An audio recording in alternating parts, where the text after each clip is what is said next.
berusaha, rakan-rakan penolong pegawai PPD dari unit pemulihan khas, Cikgu Rafidah binti Harun dan juga Cikgu Azraq binti Ahmad Sajuri. Dan yang dikasihi peserta-peserta bengkel kita pada hari ini, rakan-rakan guru pemulihan khas dan juga penyelaras pemulihan khas sekolah-sekolah daerah Pontian. Saya mewakili rakan-rakan di PPD mengucapkan selamat datang ke bengkel pembugaran kualiti pentaksiran bilik darjah PBD untuk guru pemulihan khas dan penyelaras pemulihan khas sekolah-sekolah daerah Pontian bagi tahun 2021. Rakan-rakan, setinggi-tinggi kesyukuran kita panjatkan kepada Allah Subhanahu Wa Taala di atas izinnya kita dapat berkumpul secara maya pada petang ini untuk bersama-sama kita menimba ilmu dan berkongsi pengalaman dengan penceramah jemputan kita. Jutaan terima kasih atas kesudian rakan-rakan yang hadir ke dalam bengkel maya pada petang ini. Sang nelayan menahan pukat, tangan ditadah memohon berkat. Majlis menjemput dan mempersilakan Ustaz Zamri bin Mat Said, penolong PPD Pendidikan Islam, Pejabat Pendidikan Daerah Pontian untuk memimpin bacaan doa. Persilakan. Astaghfirullahaladzim wa atubu ilaih. Astaghfirullahaladzim wa atubu ilaih. Astaghfirullahaladzim wa atubu ilaih. Al-Fatihah. A'udzu billahi minasy syaithanir rajim. Bismillahirrahmanir rahim. Alhamdulillahi rabbil alamin. Arrahmanir rahim. Maliki yaumiddin. Iyyaka na'budu wa iyyaka nasta'in. Ihdinas siratal mustaqim. صراط الذين أنعمت عليهم غير المغضوب عليهم ولا الضالين آمين. أعوذ بالله السميع العليم من الشيطان الرجيم. بسم الله الرحمن الرحيم. الحمد لله رب العالمين والصلاة والسلام على أشرف الأنبياء والمرسلين سيدنا محمد وعلى آله وصحبه أجمعين. اللهم اغفر لنا ذنوبنا ولوالدينا وارحمهم كما ربونا صغارا ولمعلمين ولجميع المسلمين والمسلمات والمؤمنين والمؤمنات الأحياء منهم والأموات برحمتك يا أرحم الراحمين. Ya Allah, Ya Rahman, Ya Rahim. Pada hari dan saat ini dengan rasa rendah diri kami bermunajat memohon taufik dan hidayah-Mu. Jadikanlah bengkel pembugaran kualiti PBD untuk guru pemulihan khas dan penyelaras program pemulihan. Pejabat Pendidikan Daerah Pontian akan dirasmikan oleh Yang Berusaha Cik Nazar Ali bin Ali Timbalan PPD Sektor Pembelajaran. Pejabat Pendidikan Daerah Pontian senantiasa mendapat limpahan rahmat dan keberkatan serta keridhaan-Mu. Ya Allah, berilah kami kekuatan agar kami dapat mempergunakan seluruh tenaga dan pemikiran bagi menjana satu nafas baru untuk berkongsi ilmu dan maklumat. Moga mampu menangani keperluan dan tuntutan semasa selari dengan era bestari dan globalisasi. Lantas dengan kehendak dan hidayah-Mu ya Allah, moga usaha-usaha yang digarap ini mampu melahirkan generasi yang memiliki minda yang subur dan proaktif, kemahiran yang mampan dan semangat yang mantap serta mampu beraksi di pentas dunia. Mudah-mudahan segala urusan kami yang kami rancang dalam program ini memberi dorongan dan semangat untuk kami lebih bekerja dengan lebih kuat dan sepakat, bersatu hati, memberi komitmen yang tinggi, bekerja dalam satu pasukan. Kamu tambah-tambah lagi lah kejayaan di hari-hari mendatang untuk daerah Pontian yang kami cintai ini. Seterusnya, meletakkan pencapaian daerah Pontian dinamik dalam kelompok 5 terbaik dalam negeri Johor Darul Ta'zim. Allahumma ya badi'as samawati wal ard, ya dzal jalali wal ikram, ya Allah, Engkau mantapkanlah semangat dan hasil kerja kami untuk terus menghambat kejayaan demi kejayaan dalam penuh dedikasi dan kecekalan ke arah menjana kecemerlangan yang berterusan. Sesungguhnya kami sadar ya Allah bahawa kami tidak berdaya menjalankan tugas dengan sempurna melainkan dengan keizinan dan kehendak-Mu jua. Justru itu, Engkau gilapkanlah minda agar mampu berfikir melangkaui zaman dan mampu membuat perancangan di luar kebiasaan dengan penuh jujur dan ikhlas dalam melaksanakan segala tugas. Mudah-mudahan segala usaha kami akan sentiasa mendapat keridhaan-Mu ya Allah. Allahumma ya dzal judi wal rahmah. Ya Allah, pelihara, lindungi, selamatkanlah apalah kiranya diri kami yang hadir dalam bengkel ini, zuriat keturunan kami, keluarga kami, rakan-rakan guru kami, warga pendidikan, murid-murid kami, keluarga mereka dan rakyat Malaysia keseluruhannya daripada apa jua balak bencana, wabak dan penyakit terutama COVID-19, segala mara bahaya, kesusahan dan keburukan. Hanya kepada-Mu ya Allah kami berserah dan bertawakal. Rabbana 'alaika tawakkalna wa ilaika anabna wa ilaikal masir. Rabbana atina fid dunya hasanah wa fil akhirati hasanah wa qina 'adzaban nar. Wa sallallahu ala sayyidina Muhammad wa ala alihi wa sahbihi wasallam. Alhamdulillahi rabbil alamin. Taqabbalallahu minkum. Minna wa minkum taqabbal ya karim. Majlis mengucapkan ribuan terima kasih kepada Ustaz Zamri bin Mat Said atas pimpinan bacaan doa sebentar tadi. Rakan-rakan, pandemik COVID-19 benar-benar membatasi usaha kita untuk berbengkel secara bersemuka. Namun, kita sebagai pendidik yang berintegriti perlu berevolusi seiring dengan perubahan ini dengan menyertai pelbagai bengkel, webinar, YouTube Live dan pelbagai lagi platform yang menyediakan sumber untuk kita menaik taraf pengetahuan berkaitan pendidikan. Atas tujuan ini juga, pihak PPD Pontian berusaha sedaya upaya untuk membantu meningkatkan profesionalisme rakan-rakan guru di sekolah. Selain daripada pedagogi berkesan, pentaksiran bilik darjah PBD, salah satu dari elemen pentaksiran sekolah adalah antara perkara yang perlu diberi perhatian tatkala pasca pemansuhan UPSR dilaksanakan. Tirai ucapan dimulakan dengan menjemput dan mempersilakan Cikgu Narazali bin Ali, Timbalan Pegawai Pendidikan Daerah Sektor Pembelajaran, Pejabat Pendidikan Daerah Pontian untuk menyampaikan kata-kata aluan. Dengan segala hormatnya dipersilakan Tuan. Alhamdulillahirrabbilalamin. Wassalatu wassalamu ala asyrafil anbiya'i wal mursalin wa ala alihi washabihi. Assalamualaikum warahmatullahi taala wabarakatuh dan selamat sejahtera. Terima kasih Cikgu Azhar selaku pemimpin program pada petang ini. Terima kasih saya ucapkan kepada Cikgu Zubaidah Musa dari MUA. Alhamdulillah, terima kasih Cikgu atas kesudian untuk membantu sama-sama saya dan kru saya di daerah Pontian, dan terima kasih juga kepada rakan-rakan guru pemulihan khas dan juga ataupun penyelaras pemulihan khas di sekolah-sekolah daerah Pontian. Hari ini tuan-tuan dan puan-puan, kita akan dibantu oleh Cikgu Siti Zubaidah yang sudi bersama kita. Jadi saya sangat-sangat mengharapkan rakan-rakan supaya memberikan sepenuh perhatian dan tumpuan kerana kita hari ini akan dikongsikan Cikgu Siti Zubaidah, saya rasa sentiasa bersedia untuk berkongsi pandangan, berkongsi pendapat, berkongsi ilmunya untuk kita sama-sama manfaatkan. Saya sebenarnya berada di dua lokasi ni. Satu di BPK dan satu lagi di Pontian. Jadi saya minta maaf kerana agak kurang bersedia, tapi saya dah janji dengan Cikgu Rafidah. Jadi, dan saya merasakan bahawa jika orang ataupun rakan guru dari MUA nak bantu kita, kenapa kita pula yang lari kan? So saya kena raikan juga Cikgu Siti Zubaidah. InsyaAllah jika berkesempatan nanti dapatlah kita bersua mungkin secara live, tapi tak tahulah bila. Tapi sekali lagi terima kasih bagi pihak rakan-rakan pegawai pemulihan khas daerah Pontian, bagi pihak rakan-rakan pendidik di daerah Pontian, setinggi-tinggi penghargaan dan terima kasih kepada cikgu, dan insyaAllah ilmu yang kita peroleh pada hari ini akan sama-sama kita manfaatkan. Dan yang saya sedang ikuti ni pun berkaitan juga dengan PBD, berkait juga dengan perkasaku yang dah beberapa kali kita dengar tapi sentiasa ada benda baru. Jadi terima kasih sekali lagi, setinggi-tinggi penghargaan daripada saya dan juga Sektor Pembelajaran Daerah Pontian kepada Cikgu Siti. Dan terima kasih kepada rakan-rakan yang bersama pada petang ini. Saya dengan rasa rendah diri, dengan lafaz Bismillahirrahmanirrahim, saya serahkan majlis ini untuk kita sama-sama timba ilmu. Assalamualaikum warahmatullahi wabarakatuh.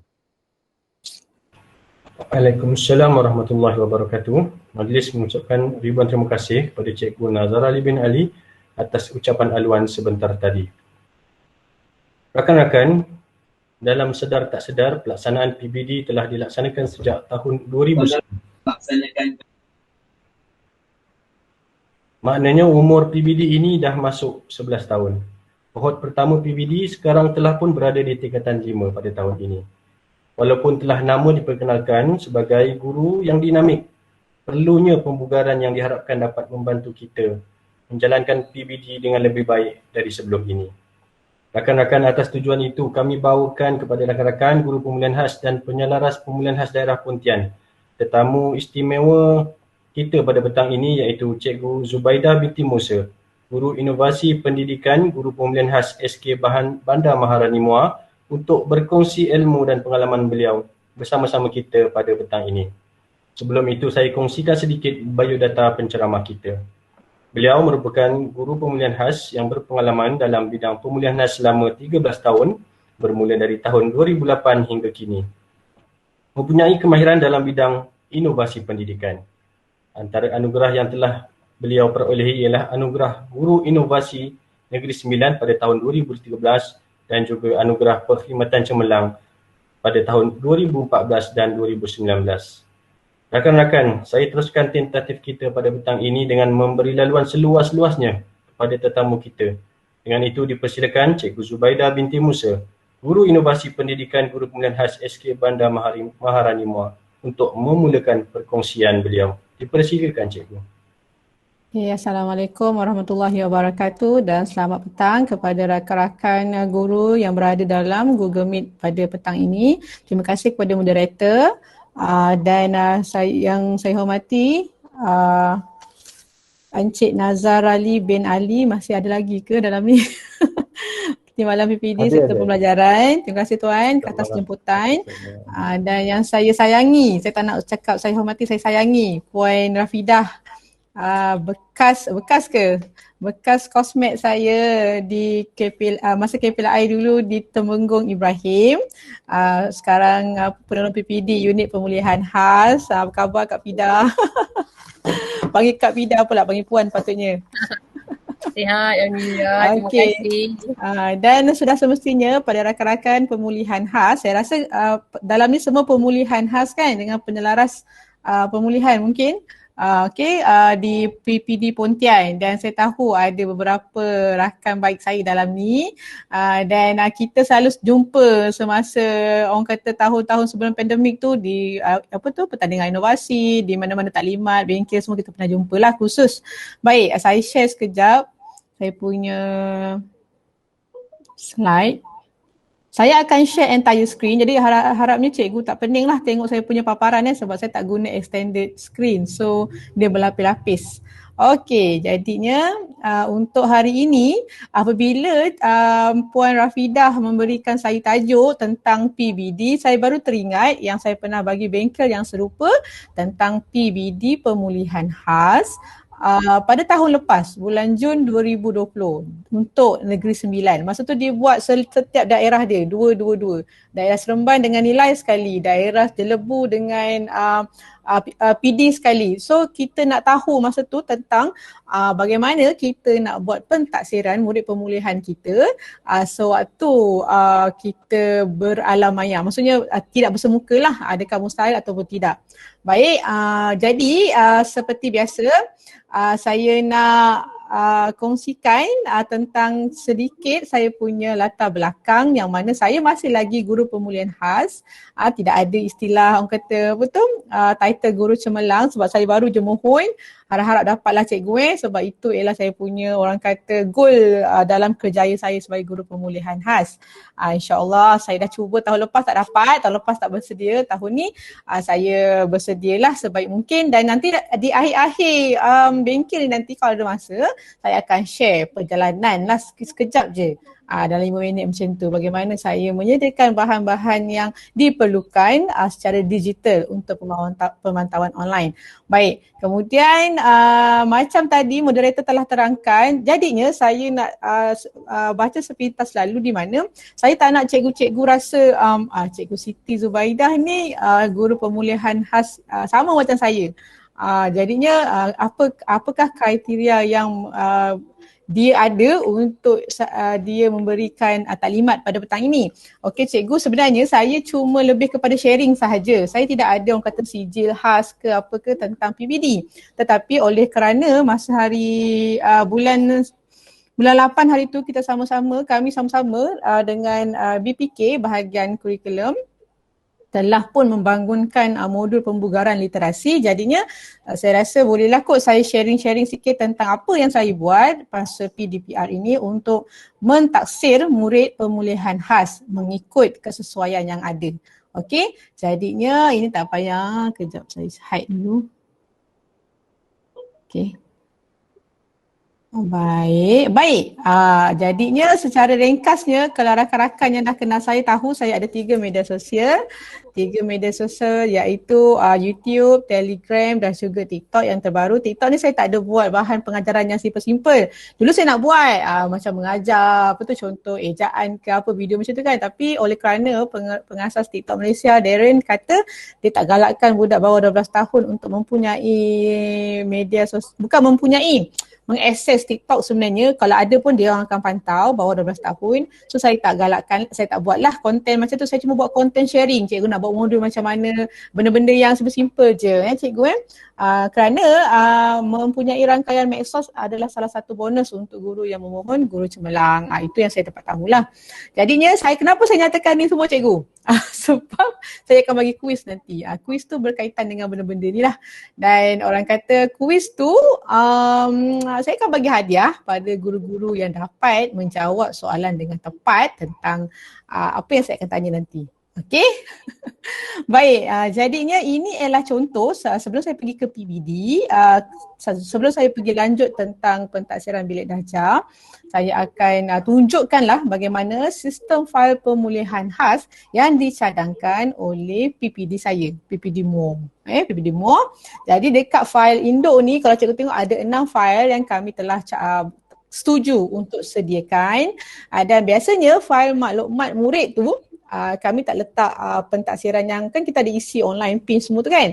So segala data, segala apa yang kita uji murid kita apa semua tu saya letak dalam file data pinch. Dan saya tak tahulah, katanya tapak data pinch pun kita masih sekarang ni tompang lagi. Tak tahulah akan datang macam mana kan, sebab kita pun dah ada APDM apa tu, APDM latihan hari tu. Mungkin kita akan gunakan dashboard yang itulah. Tak tahu lagi Jadi ini ialah contoh cadangan sistem, bukan contoh cadangan. Ini merupakan sistem fail pemulihan khas yang telah dipersetujui masa taklimat pembugaran pemulihan khas PPD MUA tahun lepas. Okey, simple sahaja. Baik. Kemudian cikgu, saya nak tanya. Okey, saya nak tanya pula. Saya nak terangkan yang akan datang ni nanti sepanjang bengkel kita ni, saya akan gunakan beberapa initial yang tak asing lagi lah pada cikgu-cikgu, iaitu kalau GPK tu maksudnya guru pemulihan khas cikgu bukan perluan kanan, dan TP tahap penguasaan lah, PBD pentaksiran bilik darjah. Ini ialah initial yang akan digunakan. Baik, untuk apa tu orang kata istilah PBD tu cikgu sendiri dah tahu tentang pentaksiran. Okey, dan kita boleh lakukan secara formatif ataupun sumatif. Dan apa yang paling penting sekali cikgu, adakah pentaksiran bilik darjah ni sama ke tidak untuk murid pemulihan khas? Itu yang paling penting. Dan kalau cikgu tengok infografik yang cikgu tanya soalan ke? Infografik yang KPM keluarkan tentang PBD, dia dah kata dah siap. Kalau murid mempunyai kesukaran menguasai kemahiran asas 3M, dia kata pihak sekolah akan tentukan cara untuk membantu mereka. Jadinya ia berbalik kepada kita lah. Sebab tu saya nyatakan, memang orang kata pemulihan mana ada PBD. Okey, nanti kita akan tukar benda tu sikit. Dan kalau kita tengok situ pentadsiran tu boleh berlaku menerusi 5 aktiviti. Jadi kalau cikgu tengok 5 aktiviti yang dicadangkan oleh KPM ni, cikgu tengok mana yang sesuai dengan atas talian. Semuanya sesuai cikgu kan, kuis, permainan, main peranan, bercerita dan projek mudah. Semuanya sesuai sebenarnya kecuali main peranan lah. Main peranan untuk budak yang tak ada data pemulihan khas, kita tak perlu nak ni lah. Tapi dekat sini kita dah tahu dah masa permainan online, masa kelas online, kalau cikgu ada buat kelas online, kuis, projek mudah, bercerita, permainan tu semuanya boleh kita guna untuk mentaksir anak murid kita. Baik, ini ialah yang KPM keluarkan infografi ni daripada tahun 2019 lagi infografi ni kita boleh guna. Baik, seterusnya biasanya persoalan kita tentang tahap penguasaan PBD tu kita dah hafal dah ni kan cikgu kan. Dalam taklimat ibu bapa pun kalau murid pemulihan khas yang awal-awal tahun tu memang saya akan rujuk yang ni. Dia tak lari jauh pun cikgu pentadsiran murid pemulihan khas dengan arus perdana. Kita masih lagi merujuk kepada tafsiran yang TP 1 sampai 6. Tetapi macam cikgu tahu kan, kita ada macam-macam program Perkasaku lah, Perkasaku dan juga plan kan, program literasi dan numerasi tu semuanya fokus kepada bagaimana murid ni boleh menguasai sekurang-kurangnya paling minimum TP3. Dia tahu, dia faham dan dia boleh buat. Setakat tu saja. Tetapi ramai kata macam mana kita nak cakapkan dia TP3. Murid pemulihan ni belajar meja perkataan, belajar bina ayat. Maksudnya dia tak advance. Maksudnya TP3 murid pemulihan khas tu tak sama dengan TP3 murid arus perdana. Betul? Okey, tak apa. Nanti kita pergi lagi jauh cikgu Jadi biasanya persoalan pula lagi. Tafsiran tu dia tak lari jauh. Jadinya saya tak tahu cikgu macam mana, tapi macam sekolah saya, kita bukan hafal. Cikgu memang kena tahu ni. Walaupun cikgu pemulihan hal, cikgu kaunseling ke siapa-siapa ke, kami kena tahu benda ni. Dan saya yakin juga cikgu pun samalah tahu kan. Maksudnya kalau tahap 2 tu masa tu je dia tahu. Tahu boleh buat masa tu juga. Tahap penguasaan 3 ni kalau kita bagi kerja, contohnya modul, dia boleh buat sendirilah. Kita tahu dekat rumah mungkin, kita faham parent dia yang buat. Tapi sekurang-kurangnya kita dah terangkan pada parent tu sebelum ni, kita nak murid tu kita menguasai tahap penguasaan 3 kerana dari segi apa? Boleh buat kerja sendiri. Kita dah beritahu dah, tugas kita sebagai guru untuk beritahu apa yang penting untuk TP3 tu dah settle. Jadi sekarang ni peranan ibu bapa lah bantu kita supaya anaknya mencapai tahap 3 tu di rumah. Okey. Kalau bersemuka tak ada masalah cikgu, kita boleh ini sekarang ni kita nak fokus kepada PDPR ni punya pentadsiran kan. Baik. Okey, dan sama jugalah kalau bahasa tu kita tahulah yang kalau 3 tu tahap memuaskan. Kalau cikgu baca pun kalau cikgu baca dekat standard kandungan SPK semua tu, di SKP pun dia ada terangkan. Dari segi bahasa, alamak ada JNT pula. Okey. Tak apalah, nanti ada orang dia letak barang kat situ. Kalau kata bahasa macam mana dia punya tafsiran dia, matematik pula macam mana. Jadi kita boleh bacalah untuk bukan sebagai rujukan kita, sebagai kita panduan kita. Bila kita tafsir murid pemulihan kita kena rujuk juga di SKP sebab oleh kerana kita mengajar BM dan matematik, dia tak lari jauh cikgu. Bukannya sebabkan kita ajar pemulihan, tak payah kita refer pada DSKP punya tafsiran PBD. Benda tu kita kena, memanglah kita mengajar tak ikut buku teks cikgu kan, kita ikut buku panduan pemulihan khas kita tu. Tapi benda DSKP tu kita kena juga rujuk supaya tak lari jauh. Kita tak short sendirilah. Masa kita orang meeting dulu dengan BPK, apa yang paling penting kita pemulihan khas ni tak short sendiri mengajar. Cikgu okey. Baik, seterusnya. Ini matematik pula. Jadi cikgu boleh semaklah dekat DSKP memang adalah bahagian-bahagian ni. Saya cuma just nama pun bengkel pembugaran kan. Saya nak revise balik benda ni dengan cikgu-cikgu lah supaya cikgu familiar dengan tafsiran tahap penguasaan matematik dan juga BM. Mungkin untuk tahap penguasaan 4 murid kita masalah harian yang selalu dia buat tu mungkin dia boleh faham juga, macam contoh beli barang kan, susun barang ke kira barang secara dalam rutin harian dia tu. Mungkin dia boleh dapat, tapi di tahap yang rendah lah, tahap penguasaan 4 tapi kemahiran yang paling rendah. Macam tu lah. Baik. Okay, persoalannya cikgu, kita selalu orang tanya-tanya kan, apa tu GPK ni perlu tak PBD? Okay. Jadinya saya nak beritahu objektif PBD paling kurang pun kita nak bantu diri kita sendiri nak tahu apakah orang kata perkembangan murid tu secara menyeluruh kan. Kemudian kita nak kenal pasti kekuatan dia, macam adakah pengajaran kita semasa PDPR tu berkesan ataupun tidak.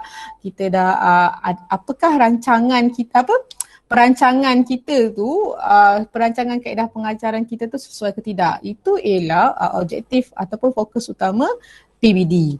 Jadi cikgu, kita buat tak semua ni?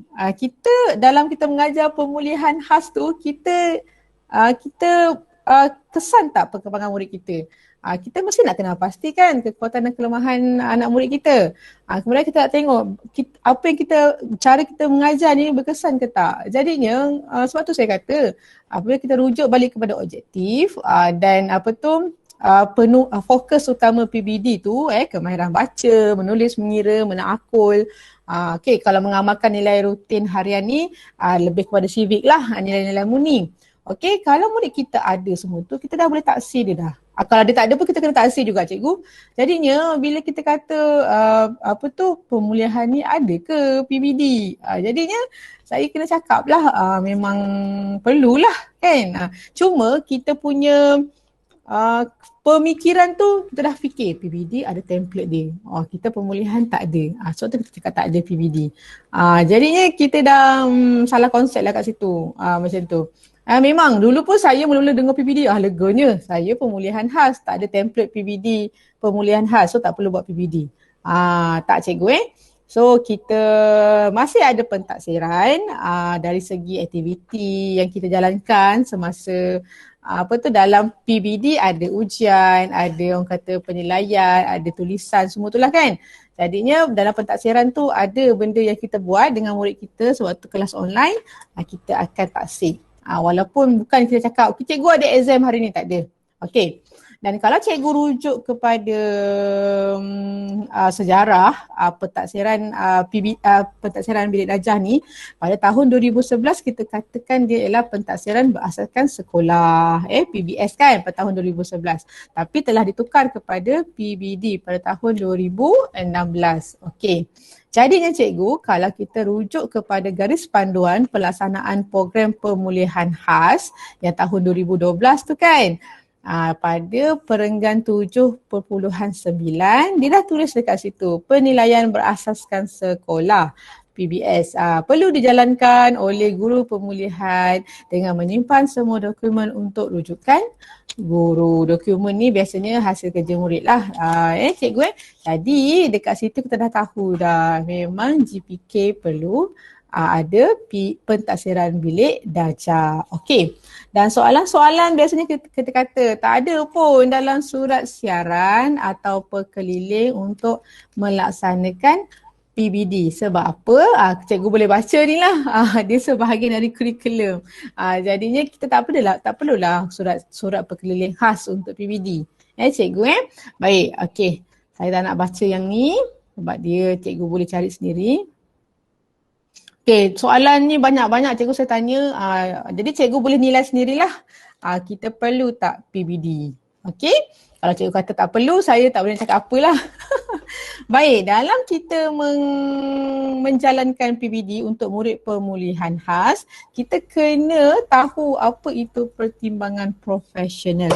Okey cikgu Okey, kalau cikgu baca definisi dia, saya dah tulis dekat situ, keputusan Ini saya sentuh sebab oleh kerana kita cikgu pemulihan khas, murid kita kita berkongsi murid dengan guru mata pelajaran dia, cikgu BM dan juga guru BM dan juga guru matematik dia. Okey, jadi dekat situ kita kena ada satu pertimbangan profesional untuk menentukan apakah perkembangan murid tu dalam pembelajaran dia. Jadi kalau cikgu tengok dekat sini saya highlightkan. Okey. Perkara lain yang perlu diambil kira dalam melaksanakan pertimbangan profesional, saya dah bulatkan moderasi perbincangan sesama rakan sejawat. Dekat sini kita punya rakan sejawat kita guru subjek dia lah. Sebab saya tak tahu jadual cikgu, macam saya ambil murid saya kurang-kurangnya kalau 5 hari tu 4 hari tu dengan saya. 1 hari tu memang saya bagi dia biar dengan guru mata pelajaran dia lah. Supaya dia pun nak kena buat jugalah kan buku kerja dia, buku teks dia semua tu. Jadinya bila kita datang kepada tengah tahun tu nak tafsir dia tahap penguasaan berapa, saya dengan guru-guru akan bukan mesyuarat, lebih kepada sembang lah. Okey, macam mana Zubair budak ni? Okey, dia boleh ni tak?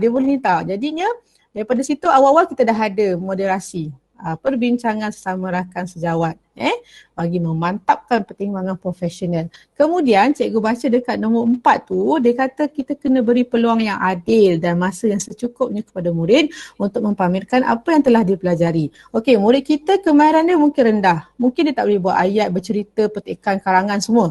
Tetapi dia boleh buat ayat mudah. Jadi kita bagi peluang dekat dia. Dia boleh buat ayat mudah dengan baik, kita dah boleh bagi dia tahap penguasaan 3. Janganlah kata kita kena cakap dengan guru subjek juga. Dia boleh bina ayat. Kata takkanlah kita nak bagi dia tahap penguasaan 1 sebab dia boleh buat bina ayat je. Kawan dia dah boleh bina karangan pendek. Tapi maksudnya kita bagi peluang yang adil. Dia dah boleh menulis ayat. Orang kata dalam satu ayat tu 5 perkataan pun pada kita kan dah satu kejayaan. Jadi kita kena tunjukkan kejayaan tu pada murid kita dengan memberi tafsiran tahap penguasaan yang lebih baik lah. Kalau kita bagi dia tahap 2 juga, macam mana dia nak pergi meningkat ke peringkat yang lebih baik kan? Okey, mungkin cikgu kata nanti guru subjek dia kata tak tally.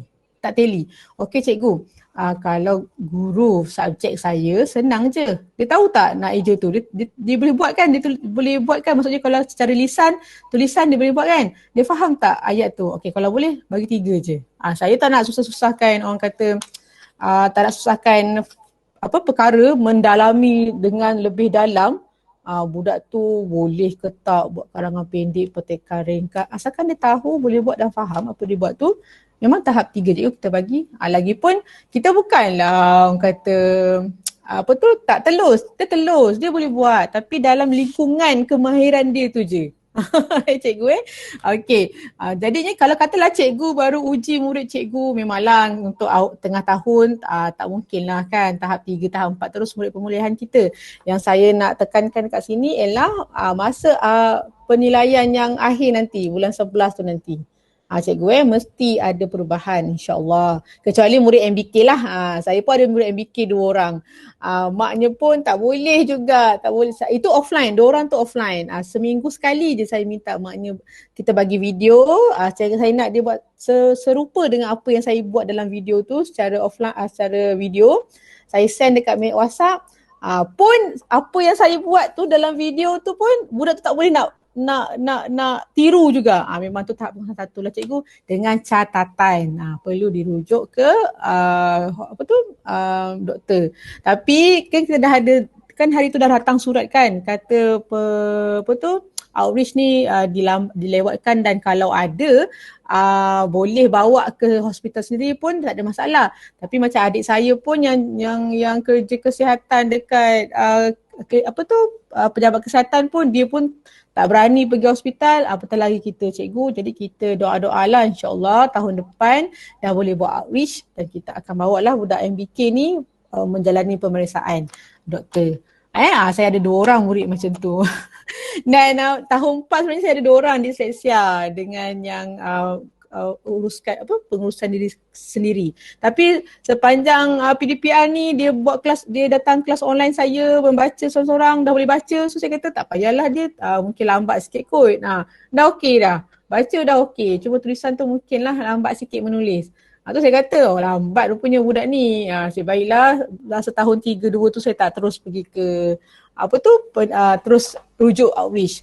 So tu saya tahan dulu, macam boleh kot tahun 3 nanti ni. Tengok tahun 3 pandemik kan. PDPR. So bila kelas online dia konsisten masuk, boleh baca pula. Okey lah kot dah jam 4 ni saya dah lepaskan dah. Kadang-kadang sabar tu pun kena jugalah cikgu. Baik. Sembang pula. Okey. Baik, bila kita buat laporan dialog prestasi, iaitu mesyuarat lah kan. Okey, kita kena minitkan. Dan setiap kali saya buat, ni saya ambil tahun 2019 sebab saya malas nak tukar. Tahun 2020 pun sama, biasanya sama je cikgu kita punya laporan dialog prestasi. Dan biasanya saya bila dialog prestasi untuk part pemulihan khas tu, benda yang sama saja saya utarakan. Biasalah report, berapa orang murid, progress kelas, program semua kan. Dan biasanya bahagian pentaksiran kita akan minitkan yang mana guru mata pelajaran BM dan matematik setuju bahawa pentaksiran murid pemulihan khas dijalankan oleh guru pemulihan khas. Jadinya cikgu, biasanya bila sampai kepada masa kita nak letakkan tahap penilaian murid tu, tahap penguasaan murid tu, saya akan isi sendiri. Dan saya akan letak kata catatan tu. Murid ini mengikuti kelas pemulihan dan menunjukkan prestasi yang membanggakan ataupun prestasi yang meningkat. Macam itulah. Jadi cikgu BM tu dengan matematik dia akan tinggalkan siap-siap. Nama budak pemulihan tu kosong. Saya akan letak. Tapi selepas kita berbincang dengan guru subjek tu lah. Cikgu Dan saya tahu, saya faham. Nanti akan cikgu-cikgu akan ada tanya. Okey, murid pemulihan 3. Tapi murid yang dalam kelas Arif Berada tu dapat 1. Jadinya kita kena pandailah cikgu. Tunjukkan pada guru subjek tu. Kenapa kita bagi 3 kat murid kita ni? Hasil kerja dia. Itulah saya kata evidence tu kita kena simpan. Kalau dia sikap malas atau tu saya tak tolong cikgu apa-apa pun kena ada evidence yang menunjukkan murid tu layak kita bagi 3 dalam lingkungan murid pemulihan khas. Dan kalau guru subjek ada bagi murid yang bukan pemulihan khas tu 2 ke tahap 1, kita kena tengok pula budak tu apa masalah dia. Dan kita bincang balik dengan guru subjek kita. Tak kalau murid pemulihan dapat 3, murid yang bukan pemulihan khas, guru subjek tu bagi 2. Tengok pula apa yang tak kena. Dia akan ada kat situ. Dia akan ada pencanggahan dari segi itulah murid. Jadinya kalau pertengahan tahun memang biasa cikgu kita tak 2. Sebab tak mungkin kita akan tak 3 terus untuk murid pemulihan khas. Hujung tahun tu kita kena pastikan kalau kata subjek BM murid yang tak masuk pemulihan khas tu lagi rendah, kita kena tengok pula justifikasi kenapa cikgu tu bagi murid bukan murid pemulihan tu khas tu lagi rendah daripada murid pemulihan khas. Okay? Alright. Tapi biasanya kalau saya pun ada je bagi 2 cikgu murid pemulihan khas saya. Tapi kita tulislah sebab apa? Itu yang paling penting tu sebab masih lagi perlu dibimbing ke, masih lagi mengeja ke, masih lagi baca tersekat-sekat. Kita kena tulis kat situ. Kenapa kita bagi 2? Sebenarnya biasanya kita bukan apa, ada orang dia malas nak letak 2 sebab kena buat intervensi betul. Intervensi ni kita buatlah taklimat kepada. Nanti saya tunjuklah cikgu contoh intervensi yang saya buat untuk murid yang saya letak tahap 2. Hujung tahun. Sebab biasanya SU peperiksaan dia akan kejar saya lah. Tanya, Zubair cepat buat intervensi dengan justifikasi kenapa kau bagi 2. Okay? Kita nak jujur kan? Nak jujur, kita letaklah dan kita kena tahu kenapa kita letak tu. Okey cikgu. Yang penting sekali dalam laporan dialog prestasi, cikgu minitkan siapa yang kena buat, siapa yang kena letak. Okey, kalau kata guru subjek yang kena letak dalam template PBD tu, cikgu bincang dengan dia berapa nak kena bagi. Sebab budak tu kan dengan kita, bagaimanakah guru subjek tu nak bagi sedangkan murid tu bukan dengan dia. Okey kot.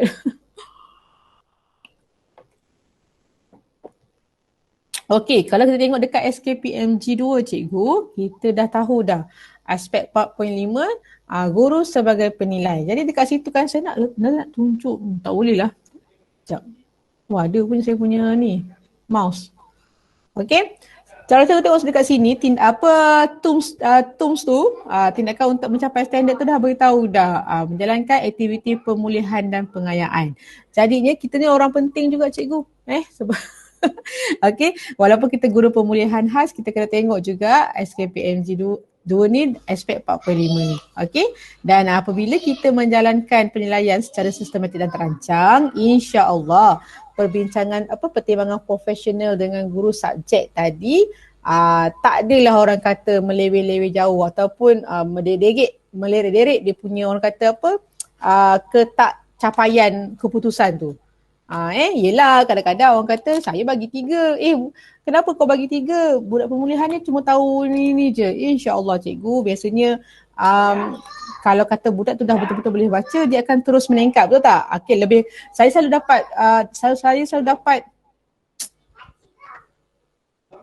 dapat daripada guru subjek BM, budak yang pemulihan pula lagi baik daripada budak yang ni. Selalu macam tu cikgu. Yelah sebabkan biasanya murid pemulihan ni khas ni, parent dia pun kita orang kata jadikan kawan kan. Jadinya mungkin usaha parent pun membantu juga nak pastikan anak dia bukan pemulihan khas. Kadang-kadang parents yang anak dia bukan pemulihan khas ni yang sambil lewa. Banyak kali dah setiap tahun mesti Kak Fariza dengan Kak Rosmah tu kan cakap, cikgu BM sekolah saya lah dengan matematik. Lah budak ni Zubair ambil budak lain pula. Budak pemulihan, budak pergi pemulihan yang lagi baik. Tapi itu tugas kita lah cikgu. Terpaksalah ambil yang lain pula. Okey. Tak apa. Lambat pula baca. Okey. Jadi kalau kita tengok dekat template PBD ni, kalau kita tengok dekat situ ada kemahiran mendengar, bertutur, membaca dan kemahiran menulis. Okey, untuk pengetahuan cikgu, saya mengajar juga matematik perdana tahun 2. Okey, saya mengajar subjek matematik perdana. Dan sebab saya mengajar matematik kelas perdana tu sebab guru matematik sekolah saya memang tak cukup. Kalau tak cikgu, kalau saya tak mengajar kelas tu, kelas tu akan difaraidkan. Contohnya hari Isnin cikgu ni masuk mengajar matematik. Hari Isnin cikgu Hanafi pula masuk mengajar 2 masa. Kan hari Selasa kan cikgu Fariza pula masuk mengajar 2 masa. Kesian cikgu So saya kata saya akan ambil satu kelas, tetapi dalam kelas tu mesti ada murid pemulihan khas saya. Maksudnya masa BM tu, jadi dekat situlah jadi pentaksiran tahap PBD untuk matematik saya buat sendirilah dan saya tahu budak saya kalau saya kasih 3 murid pemulihan khas tu dekat tahap mana. Jadi itu orang kata dari segi kelebihan yang saya adalah untuk tahun 2 matematik. Tahun 3, tahun 1 saya tak mengajar, jadi saya kena juga tengok kalau murid tu setakat boleh tulis nombor, saya letak je 1. Dia tahu, letak je 2. Dia tahu dan boleh buat tapi dia tak faham. Dia tahu dan faham tapi dia mungkin tak boleh buat dekat yang lagi tinggi. So saya letak je 2. Dan saya akan tulis dekat catatan tu kenapa saya letak 2. Macam tahun ni, tahun 1 baru nak berkenalan dan saya dapat tahu ramai yang tak kenal nombor. Jadinya untuk penilaian bulan 10 nanti, bulan 11 kita letaklah tahap 1 terpaksa. Dan kita faham PDPR pun tidak sebaik bersemuka kan mengajar kan. Jadi mesti ada intervensinya nanti. Mungkin cikgu buat kelas intervensinya nanti, mungkin cikgu approach secara bersemuka sekejap dekat rumah, bagi modul ke, apa pun cikgu, kita letakkan tahap penguasaan tu kena ada penerangannya. Setengah orang takut nak letak, nak bagi data cantik letak tahap 3 semua, so tak payah buat justifikasi pun ataupun intervensi. Tapi kalau kata betul-betul tak boleh, kita letak je lah tahap 1 dan beritahu apa kita akan buat selepas itu untuk pastikan budak ni tak mencapai tahap 1 lagi. Letaklah. 1 biasa 3 lah. Bahan, murid dan juga ibu bapa. Jadinya ibu bapa ni kita akan approach parent tu. Kalau bahan, kita sediakan bahan sendiri mengikut tahap kemahiran yang budak tu baru nak kuasai. Yang paling penting sekali, yang ketiga murid. Bagaimana kita nak approach murid tu untuk belajar. Mungkin dia suka, kalau PDPR ni, saya tahu cikgu kan 24 hours bekerja. Malam kerja, petang kerja. Bila parents tu shift malam, pagi pula kelas dia ikut jadual suka hati dia je. So kita kena tentukan murid tu bersedia ke tidak untuk berubah-ubah jadual. Jadinya nanti saya tunjuk cikgu jadual saya, jadual mengajar saya waktu PDPR ni. Kadang-kadang dummy je cikgu jadual tu, tapi biasanya 50% boleh ikut lah. Sebab kebanyakan parent murid saya dia kerja shift kilang, kerja kilang dan juga nurse. Jadi malam buat kelas tak boleh, besok pagi pun tak boleh. So petang lah kedua sekarang. Hari ni memang saya tak dapat lah buat. Baik, jadinya kalau cikgu tengok dekat PPD punya template ni, sama je. Kemahiran mendengar dan bertutur. Kemahiran membaca. Ini contoh macam mana, ini bukan saya punya ni. Oh, bukan. Tak saya punya. Dan dekat ulasan guru ni, jika perlu dia katakan, saya letak. Okey, murid ini merupakan murid pemulihan khas, mendapat bimbingan guru pemulihan khas. Okey, murid masih lagi belum boleh menguasai kemahiran membaca dengan lebih baik, dengan baik. Sebab tu saya bagi di 2. Tak payah detail sangat cikgu, asalkan ada ulasan kita tahu kita bagi fokus pada murid yang tak menguasai tahap penguasaan 3. Itu yang saya ingat daripada taklimat PBD yang diberi oleh saya dekat sekolah tahun 2019 dulu. Apa pun cikgu, murid yang tak menguasai tahap 3, murid pemulihan khas ni, kita kena bagi ulasan. Murid ini mengikuti kelas pemulihan khas. Diberi bimbingan berapa kali seminggu. Tulis dekat situ ulasan guru. Okey. Dekat sini saya nak stop dekat sini sebab saya nak tunjuk bagaimana saya Baik. Apabila kita buat PBD cikgu, kita kena ada alat mengukur. Betul? Okey.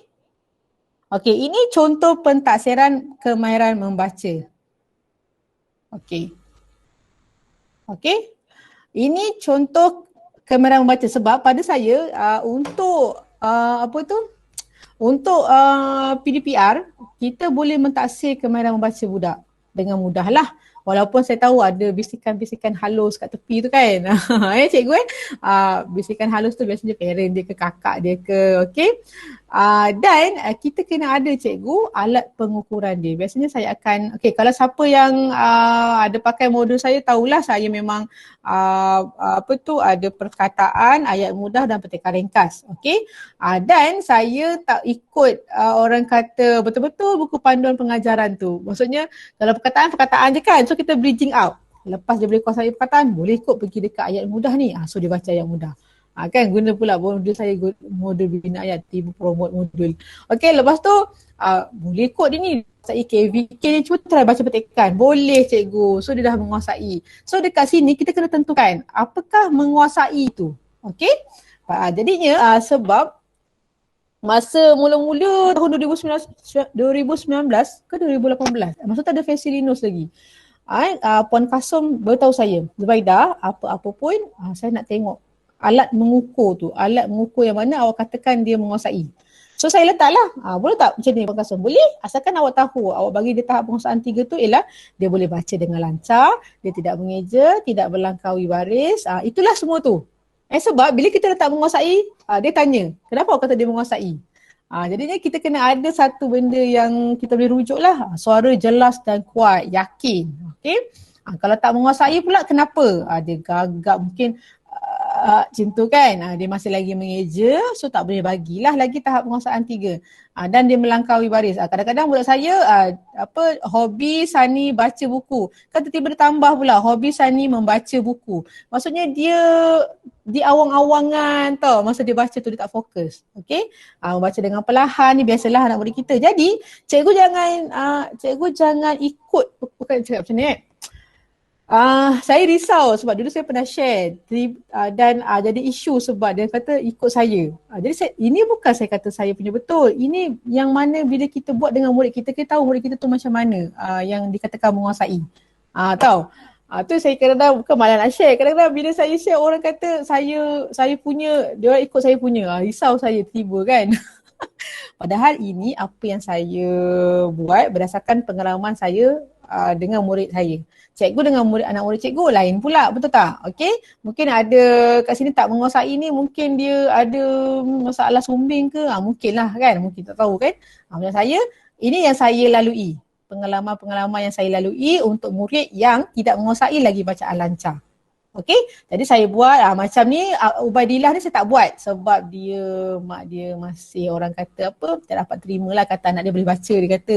So sepanjang PDPR tahun ni saya tak dapat buat langsung dia punya ni, apa tu, dia punya penilaian. Tak dapat langsung buat. Ini ialah salah seorang anak murid saya yang parent dia kata, parent dia kerja, ibunya kerja kerani sekolah. Kemudian bapanya tak kerja tetap lah. Saya bagi tab cikgu, saya bagi tab, saya top upkan. Tak masuk kelas online juga. Saya boleh tunjuk dia punya apa? Dia punya WhatsApp tu. Saya tanya saya sebab saya kata kalau tak nak buat kelas, tak nak masuk kelas online, bagi baliklah tablet tu. Dia tak tanya, bila cikgu nak tablet tu balik? Saya tanya macam tu. Tak ada pun merayu-rayu, tak apa cikgu, saya minta maaf, saya akan masuk kelas online. Tak ada. Dia tanya saya bila saya boleh pulangkan. So dia tak ada dari segi tu, tak ada ni lah, tak ada orang kata usaha nak memperbaiki. So saya tak dapat buat. Tapi saya dah bagi amaran pada ibu bapa dia, bila kata bersemuka, sebab masa bersemuka pun dia tak datang sangat, bapaknya takut COVID lah kan, kita tak boleh nak halang. Apa-apa pun cari saya dulu. Saya dah bagi amaran. Datang sekolah kena cari saya. Anak dia tak boleh duduk lagi kelas perdana. Sebab kita tak tahu kemahiran dia kat mana. Tahu, bukan kelas pemulihan saja. Kelas perdana pun tak masuk. Semua orang tanya saya, ada tak dia masuk kelas pemulihan? Tak ada. Okey, tak ada lah. Okey.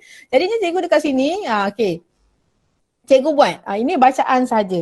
Dan saya tahu untuk buat penulisan agak sukar. Betul? Okey, nanti saya tunjukkan bagaimana cikgu boleh mentaksir penulisan pula. Okey, ini contoh-contoh lah anak murid saya ada berapa orang ni, ada 13 orang ni, yang ini Arisa ni sampai bulan 7 je hari tu ada. Tiba-tiba start bulan 8 terus tak ada, tak tahu kat mana. Saya pergi rumah dia sebab bapaknya ada masalah isap dadah. Saya pun risau juga itu jumpa bapaknya, saya takut saya lagi. Okey, tapi mak dia kadang-kadang je kerap tukar nombor telefon, tak tahulah kenapa. Okey, jadi kita cikgu approach untuk mentaksir budak ni, kalau susah sangat online, terpaksa pergi rumah. Terpaksa pergi rumah hantar bahan-bahan kata untuk dia boleh baca sendiri kalau dia tak online dengan kita. Terpaksa. Dan kena rekod video lah. Apa pun tak kisahlah macam mana pun, mungkin mak dia tolong ke bantu ke sekurang-kurangnya. Contoh macam contoh teori pembelajaran, itulah apa tu yang kata peniruan itu ke satu apa tu pembelajaran. Lebih kurang macam tu lah cikgu. Kalau mak dia beritahu pun mungkin mak dia suruh hafal pun at least dia belajar kan, dia belajar membaca.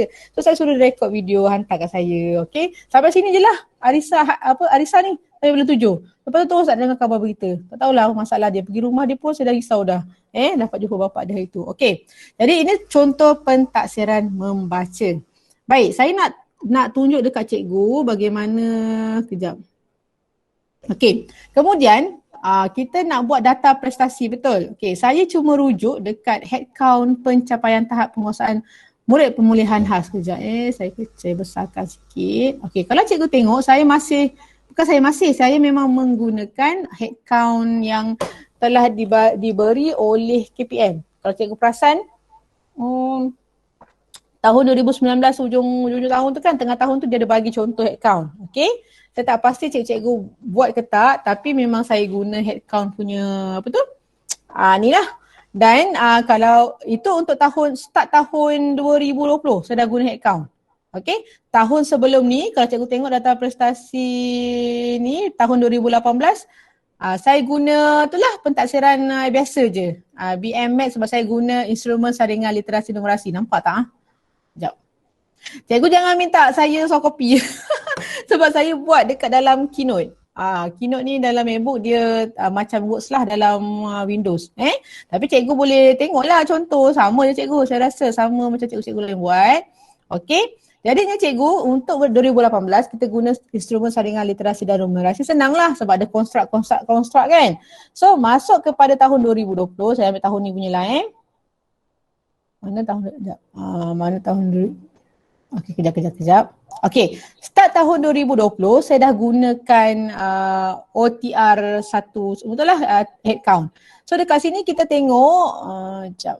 Okey, saya tak buat lagi pentasan November. Kita letak sini, kita ikut KP pula, kemahiran pemulihan yang 32 tu kan. Jadinya kalau kata kemahiran pemulihan ni pula, kalau kita tengok dia perkataan, tak bridging up, betul. So kita ikutlah cikgu, tak apa. Macam ni Nabila ni dah pindah saya letak dekat sini KP11. KP11 apa lah, kejap. KV11, KVK, sampai situ. Jadi cikgu letak dekat situ. Ini semua berdasarkan bacaan. Saya terpaksa buat, sekurang-kurangnya kita dah buat pentaksiran. Jangan kata PDPR ni susah lah, tak telus lah, tak susah nak menentukan kesahan kita punya hasil akhir kan. Terus tak buat, tak boleh lah cikgu. Saya masa dipantau oleh Nazir pun hari tu, dia kata okey, sekurang-kurangnya cikgu ada buat pentaksiran. Memang kita tak tahu budak tu baca maknya tolong ke kan. Lagi-lagi kalau exam maknya tolong buat ke. Apa pun cikgu kita buat, janji kita ada data. Kan macam kalau siapa yang pergi webinar Cikgu Helmi, kawan baik saya hari tu, dia pun kata apa pun data. Memanglah kita isi data SPDPR tu kan. Orang datang sekolah, datang kelas kan, isi. Tapi sebenarnya isi je untuk data je. Tak ada orang kata approach lepas tu. Memang, tapi data tu sebenarnya membantu kita nanti. Kurang-kurang kita buat. Contoh macam Ain Natasha ni, memang saya uji dia bacaan sampai KP8 berdasarkan kepada kita punya saya buat modul kan. Berdasarkan pada modul saya. KP8 ni apa? Sekejap. KP8 sampai perkataan KVK. Ain Natasha ni dia dah sampai tahap boleh untuk November ni saya yakin dia boleh sampai sampai ETR, expected target yang saya expect tu, KP28. Yang perkataan diftong semua tu kan. Okey, insya-Allah. Okey, saya buat Julai sekarang Julai, Ogos, September. Dah banyak lah cikgu, insya-Allah. Dia pun rajin pergi kelas saya, okey semua ni. Jadinya cikgu, apa pun head count cikgu ni cikgu kena buat lah. Ini contoh-contoh bagaimana kita nak menyimpan evidence. Dan ini adalah data akhir. Bagaimana pula dengan orang kata apa? Ini data akhir, proses. Okey. Proses dia pula saya kena share dengan saya punya ni. Sekejap cikgu libat urus. Okey. Baru-baru ni saya kena bentangkan libat urus kelas saya, bagaimana saya menguruskan kelas Al-Hidayah ni, iaitu kelas pemulihan khas saya ni dari segi, dia nak tengok dari segi PBD. Sekarang ni apa pun PBD lah cikgu dia orang selalu minta PBD je. Okey, pengurusan kelas masa PDPR tu tak ada masalah. Bagaimana kita nak menjalankan PBD. Itu yang paling penting sekarang. Okey. Jadinya apa pun yang paling penting data. Saya kata data. Data dari segi apa? Soal selidik, parent. Saya tengok dekat situ murid saya 3 orang je, tak ada internet ada, tak ada gadget. Internet tak ada masalah. Seorang je kot Nabila tu, tapi dia dah pindah. Mak dia kerja pasar raya 10 sampai 10 malam. Okey. Jadinya kita kena tunjukkan. Jadi bila kata tak ada masalah talian internet, so saya tak ada masalah lah untuk buat kelas secara online. Jadinya ini saya punya contoh jadual. Okey, yang mana jadual saya ni parent isi. Okey, parent isi sendiri. Kalau kita tengok kelas saya 9 sampai 11 pagi, saya duduk je dekat meja tu 2 jam tunggu budak masuk untuk bacaan.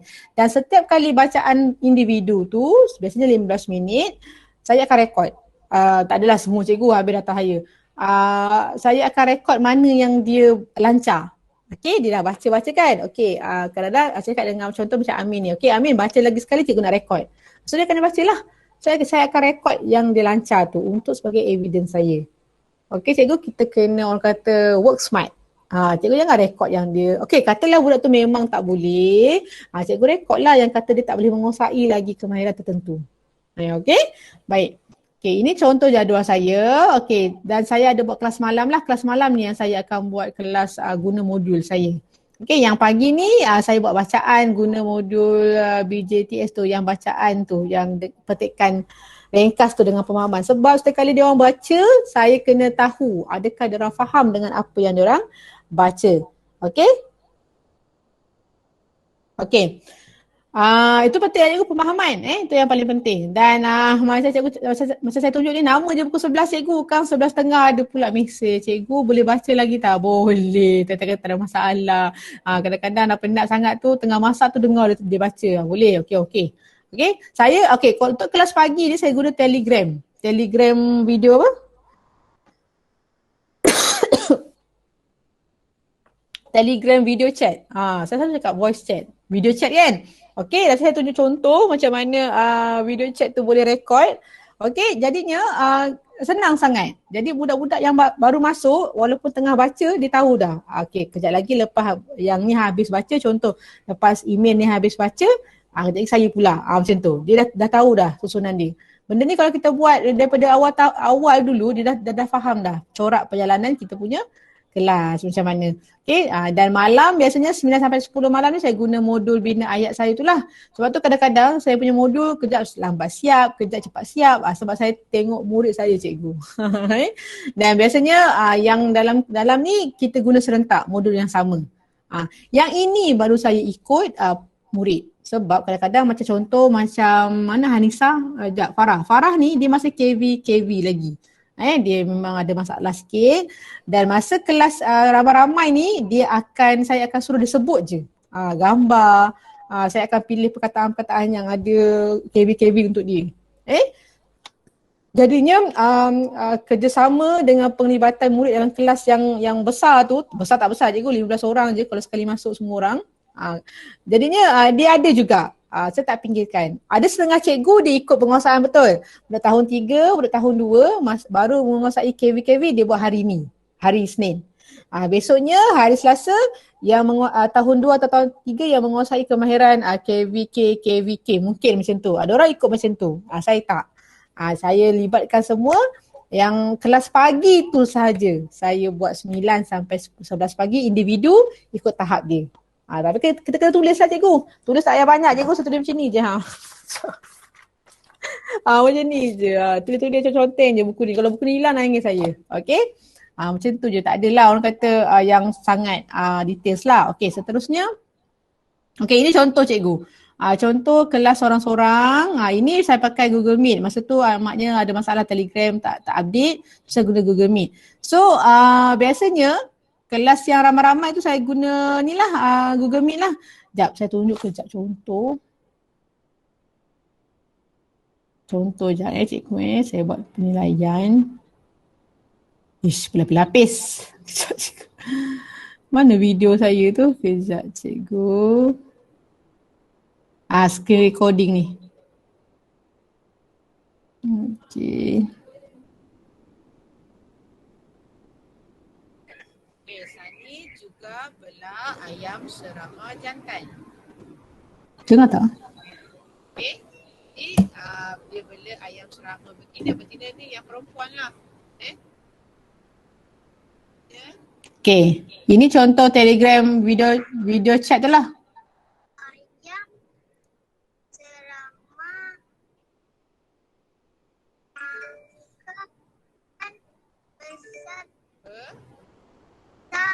RAS, ras. beras Sani dan Sarah beli ayam serama makan beras. Ini dan Sarah. Okey. Ini contohnya cikgu yang saya rekod. Ini saya rekod screen recording pakai Telegram video chat. Okey, dan biasanya budak-budak saya dia akan dekat bawah ni ada lagi 3-4 orang. Dia tahu dah, dia beratur. Lepas ni habis je, biasanya tak ambil masa lama je, 19 minit, 20 minit. Lepas dia baca, saya akan tanyalah, ayam suka makan apa? Okey, dan kena jawab lah, ayam serama suka makan beras. Siapa lihat ayam serama makan beras? Sani dan Sarah lihat. Macam itulah kita akan, budak yang baca buku cerita ni ialah murid saya yang dah habis guna modul saya, yang modul PDPR bacaan dan petikan tu. Kalau ada cikgu yang beli kan, yang ada 120 muka surat tu. Tu lepas dia habis yang tu, kita akan baca buku cerita yang ni pula. 1 sampai 10. Lepas tu dia akan buat pula modul bina ayat saya. Kita perancangan PDPR tu kena cantik lah cikgu. Lepas ni apa. Supaya kita boleh buat kita punya penilaian pentadsiran tu. Okey? Jadinya saya dah cakap dengan parents, apa pun lepas dah habis buku tu, buku yang tebal tu saya bukan tak guna buku modul Linus pun. Bagi cikgu, saya bagi modul Linus yang lebih-lebihan dekat PPD tu kita orang ambil, saya bagi balik kat rumah sebagai bahan tambahan. Okey, tapi saya tak gunalah masa kelas saya. Saya guna ni akan datang nanti kan ada modul yang terbaru tu, memang saya akan bagi taklimat, saya kata itu bahan tambahan. Saya tak guna bahan utama. Bukan tambahan, bahan sokongan. Nama pun bahan sokongan. Okey. Baik. Memang masa awal-awal kami bincangkan tentang modul tu memang dia bukanlah bahan utama yang orang kata kita kena guna, tapi bahan sokongan. Bahan sokongan tambahan. Sebab kan modul tu kan ada QR code untuk parent tengok video yang apa tu? Yang dirujuk kepada pengajaran tu kan. Okey, siapa yang dah dapat dah tahu kan. Okey, cuma saya beritahu cikgu kami cuma bagi idea sahaja. Kami bukan yang buat tu. Hasil akhir tu ialah BPK yang buat. Sebab tu saya tak puas hati sangat dengan dia punya JNT, banyak JNT datang. Okey, saya bukanlah tak puas hati, tapi saya harap cikgu tahulah hasil kerja saya macam mana. Kan? Okey. Jadi saya tunjuk kat cikgu kat sini, kalau cikgu pakai Telegram video chat tu, dia akan keluar dekat sini cikgu. Yang cikgu punya tu. Okey, contoh. Okey. Bila cikgu rekod, ini ialah contoh recording video chat dalam Telegram. Yang tadi tu saya rekod screen recording. Okey, sekejap. Okey, ini ialah contoh kita buat penilaian pentadsiran bacaan lah. Okey.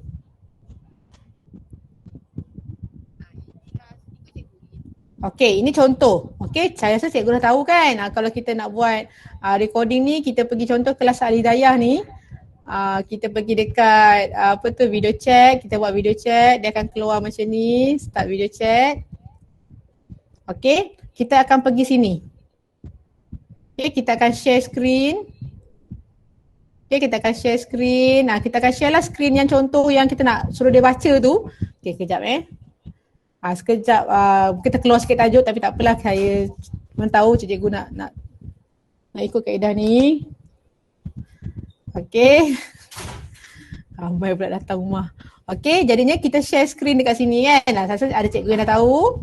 Okey, kita share screen PDF tadi tu. Okey, jadi dia akan keluar dekat sini. Okey.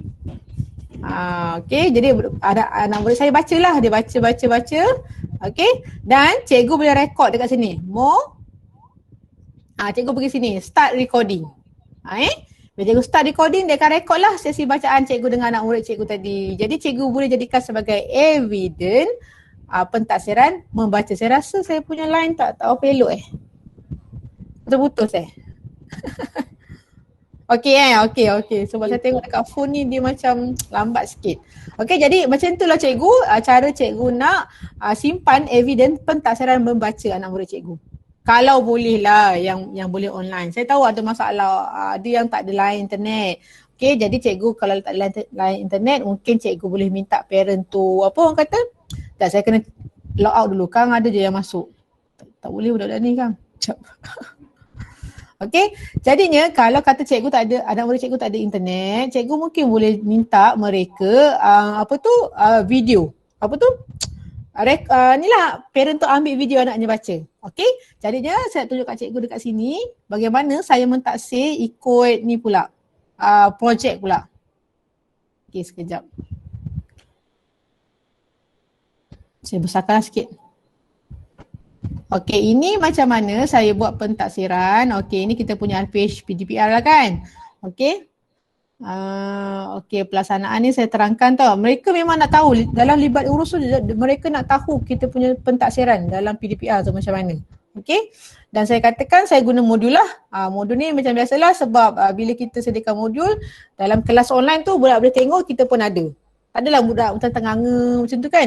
Sebab tu saya tak buat lagi taklimat pembugaran modul literasi numerasi tu sebab barangnya tak ada lagi. Bila barangnya dah ada barulah saya buat taklimat untuk ibu bapa. Kita kan kena buat kan taklimat pembugaran tu kan pada ibu bapa supaya mereka dapat tahu cara nak guna modul tu. Tapi sebab barangnya tak ada lagi, tak sampai lagi, saya tak buat lagi lah cikgu. Macam mana kita nak terangkan benda yang tak ada? Jadinya saya sediakan modul-modul ni untuk murid saya. Mereka akan bersama-sama kita lah buat. Saya pun share screen saya macam ni tadi kan. Okay. Saya share screen saya punya modul, contoh-contoh budak buat sekali dengan kita. Okey. Dan kemudian saya adakan pertandingan bacaan lancar, tulisan cantik, buku scrap. Kalau bersemuka saya katakan ini ialah minggu kecemerlangan potensi. Dekat situ kita ada pertandingan kuis, pertandingan reka cipta. Kita buatlah minggu tu macam-macam pertandingan untuk budak. Jadinya ini sebagai pentaksiran berasaskan projek. Jadinya dan alhamdulillah orang kata pelibatan memang semualah terlibat. Cuma kadang-kadang ada yang tak berapa okey video kualitinya. Contoh kalau macam tulisan cantik ni saya minta mereka rekod menulis ayat ni. Perkebun kita tentukanlah ayat apa yang kita nak mereka tulis. Okey? Tengok pun tak apa. Janji mereka tulis tu sendiri. Tapi ada juga anak murid saya yang dapat Johan tu dia tulis tanpa tengok teks. Maksudnya dia dah baca dulu, dia hafal. Kita bagi 2 minggu kot tempoh masa pertandingan ni. Okey? Jadi budak dia menulis, kira kita tafsir tulisan macam tu lah cikgu.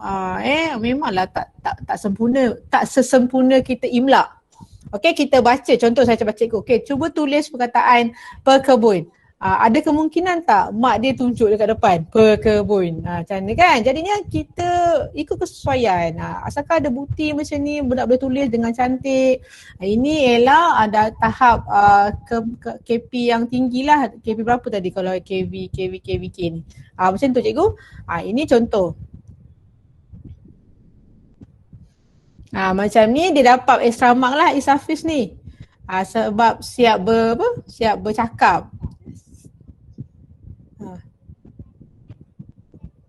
Okay, ni extra bonus sikit Isafis ni. Dia dapat nombor 1. Nampak tak mak dia ada inisiatif. Okay, ini ialah antara anak murid saya yang kata konsisten sangat masuk kelas. Okay, Rahman. Okay, lama saya tengok video dia cikgu. Okay.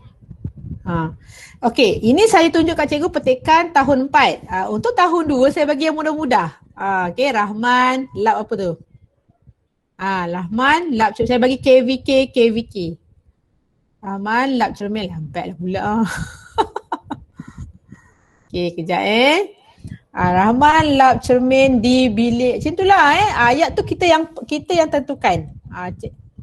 Okey cikgu, jadi ini contoh-contoh pentaksiran berasaskan projek yang mana kita boleh simpan evidence dia dalam bentuk video.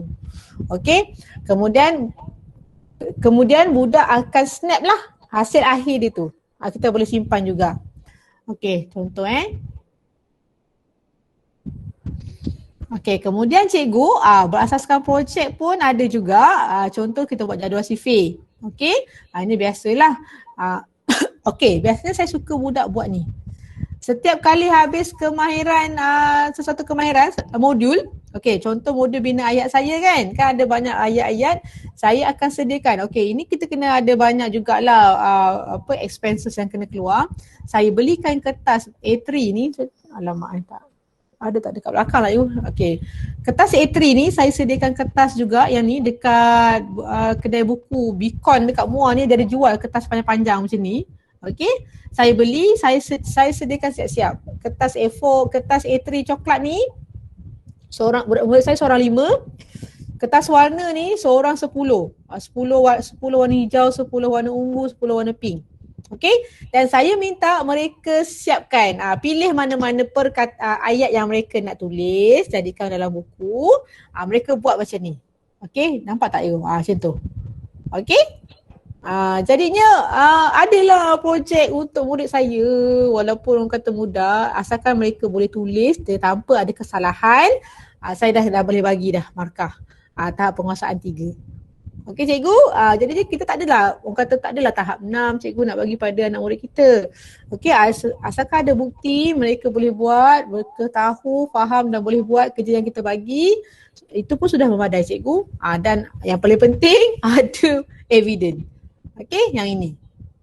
Okey, kalau kata orang minta saya bukti, apa bukti dia dapat tahap 3?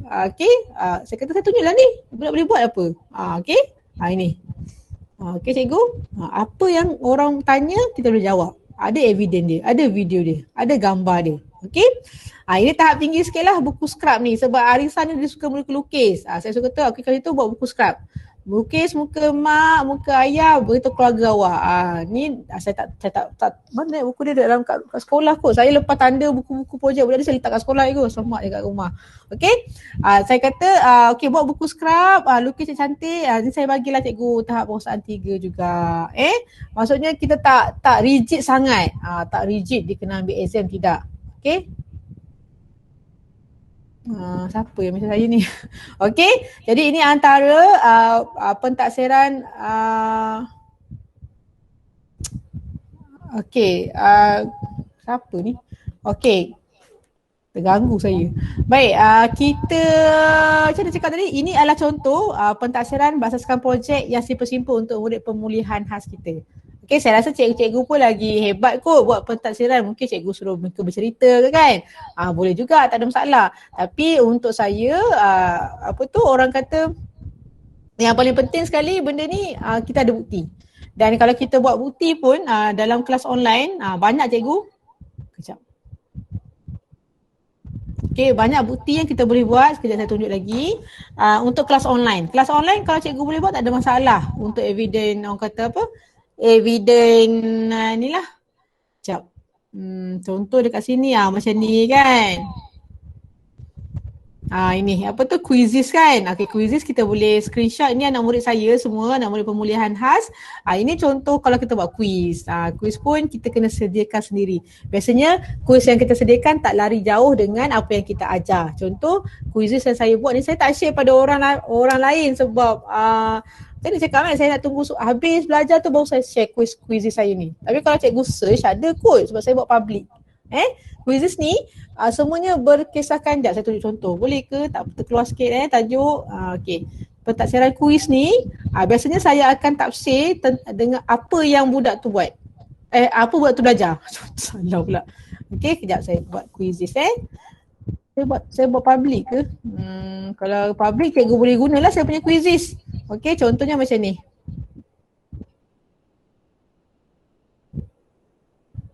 Okey, saya punya quizzes kalau cikgu tengok, simple-simple saja. Apa yang budak belajar, contoh modul bina ayat saya tu, itulah ni contoh cikgu Quiz ayat mudah KVK. Okey. Nampaklah saya punya internet. Ini. Rosli makan apa? Jambu, batu di dapur. Okey. Farah bawa, biasanya saya buat ni awal kelas saya. Ini untuk mengetahui pengetahuan sedia ada mereka sebelum tu. Okey. Maksudnya saya buat quizzes ni, saya tak buat orang kata untuk pelajar hari ni quizzes tak. Jarang saya buat. Saya akan buat awal-awal. Berkenaan contoh benda yang bina ayat ni ialah minggu lepas punya pelajaran. Okey, macam tu. Okey. Apa pula ni? Masa cikgu dekat dalam bilik Pontian ni. WhatsApp saya. Okey. Apa nak cakap tadi tu? Okey, jadi cikgu quizzes ni dia akan simpan cikgu punya report. Kalau cikgu screenshot pun lagi bagus. Cikgu boleh jadikan evidence sebagai orang kata apa pentaksiran semasa tu. Semasa dalam kelas. Okey, tak ada masalah. Dan kalau cikgu isi laporan SPD PR pun dia akan tanya, adakah melakukan pentaksiran? Okey, kalau kita ada buat quiz, dia cakap lah ya.